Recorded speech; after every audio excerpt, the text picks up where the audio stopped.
எல்லாரும் பேசப்பட்டாலும் ஒரு மனுஷன் வந்து அதை முன்னெடுத்து செல்லுகிறவனா இருக்கிறார் இல்லையா? அதுல பவுல் முக்கியம் வாய்ந்தவரா இருக்கிறார்.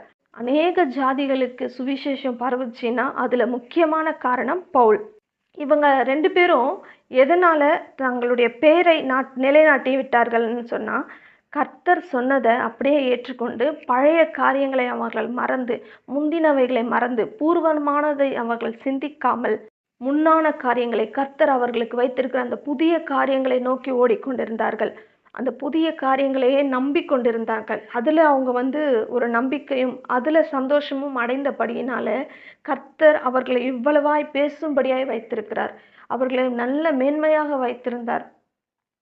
கஷ்டங்கள் வரும், பிரச்சனைகள் வரும், பாடுகள் வரும். ஆனால் எல்லாவற்றிலும் கர்த்தர் அவர்களோடு கூட இருந்து எல்லா கசப்பான அனுபவங்களையும் அவர்களை மேற்கொள்ள கர்த்தர் உதவி செய்தார். நாம